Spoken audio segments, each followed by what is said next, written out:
नमस्कार दोस्तों, मैं विजय सिंह परिवर्तन एजुकेशन हब के यूट्यूब चैनल पे एक बार फिर से आप सभी का स्वागत करता हूं। जैसा कि आप लोग जानते ही हैं कि सुप्रीम कोर्ट में पिछले एक साल से लगातार 1 महीने 2 महीने के गैप पे बहस हो रही है बीएड वर्सेस बीटीसी विवाद को लेके, जिसपे अभी कल 12 जनवरी को इस केस को क्या कर दिया गया कि डिस्पोज कर दिया गया, यानी कि अब इस पे कोई भी बहस नहीं होगी। दोनों पक्ष, चाहे वो बीएड के हो चाहे वो बीटीसी के हो, दोनों ने अपनी भरपूर मात्रा में दलीलें वहां पे प्रस्तुत की, जिनको सुना गया। उसके बाद जो जजेस थे उन्होंने डिसाइड किया कि अब इस पे आगे कोई भी बहस या कोई भी हियरिंग नहीं होगी, सीधे इस पे 8 से 10 दिन बाद आपको कोई ना कोई डिसीजन सुनने को मिल सकता है। बीएड की तरफ से चाहे आपके ऐश्वर्या भाटी रही हो या पीएस पटवालिया, इन्होंने अपनी दलील में ये बोला कि जब एनसीटी ने 28 जून 2018 को बीएड को शामिल किया तो क्या उसने कुछ सोचा विचारा नहीं था? क्या इसी ऐसे ही कोई बिना तरीके के बिना इनको शामिल कर लिया गया? अगर उनको बिना किसी प्रॉपर तरीके के अगर शामिल किया गया तो बीएड वाले स्टूडेंट्स के साथ ये धोखा है। भाई, बीएड वाले बच्चों ने एनसीटी की अधिसूचना पढ़ी, उसी के अकॉर्डिंग अपने एडमिशन्स लिए। अब एडमिशन के बाद उन्हें अब 2023 में उन्हें पता चल रहा है कि आप प्राइमरी एजुकेशन के लिए प्राइमरी भर्ती में एलिजिबल नहीं है, तो ये तो उनके साथ एक तरीके से भाई अन्याय ही तो हुआ। तो उन बच्चों की कोई गलती नहीं है, और एनसीटी अगर अधिसूचना लाई तो उसके पीछे कोई भाई रीजन भी तो होगा, हाँ या ना?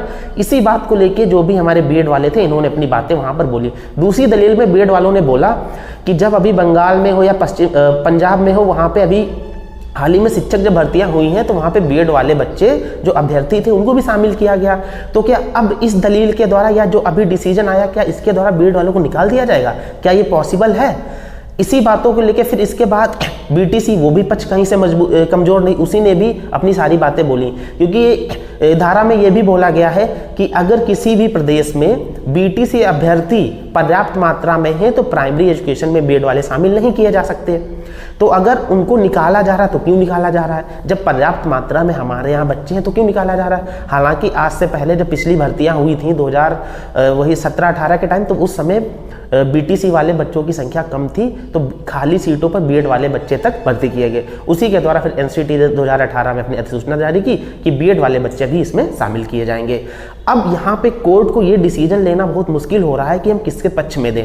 तो उसने डिसाइड किया है कि आने वाले 8 से 10 दिन में रिटन जो भी बहस होगी वो ली जाएगी, बीएड के पक्ष से भी और बीटीसी के पक्ष से। बीटीसी पक्ष से आपको पता ही होगा, कपिल सिब्बल ये लोग थे, इन्होंने अपनी बहस रखी और अपनी सारी दलीलें वहां पर प्रस्तुत की। तो आने वाले 8 से 10 दिनों में आपको ये देखने को मिल सकता है कि बीएड इसमें शामिल है गया, बीटीसी भी शामिल रहेगा।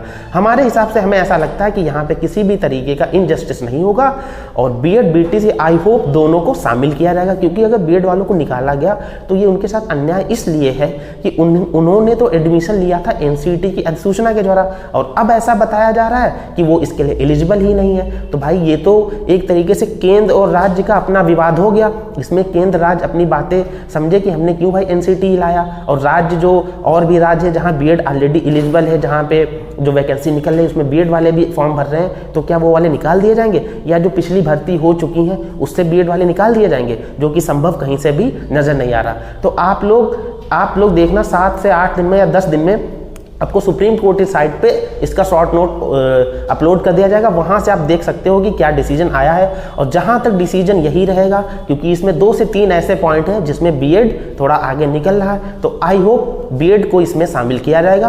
तो प्राइमरी भर्ती में बीएड आई थिंक शामिल रहेगा।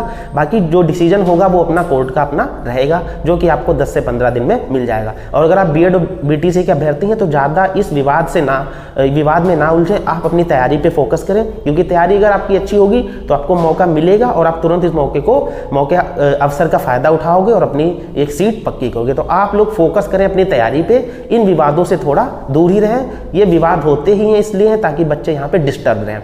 डिसीजन हमारे हिसाब से सभी के पक्ष में आएगा, दोनों ही लोग इसी में प्राइमरी भर्ती हो चाहे सहायक अध्यापक हो, सभी में शामिल रहेंगे। धन्यवाद। ऐसे ही इंफॉर्मेटिव वीडियो के लिए हमारे चैनल को सब्सक्राइब करें, लाइक करें और शेयर एंड सब्सक्राइब करें।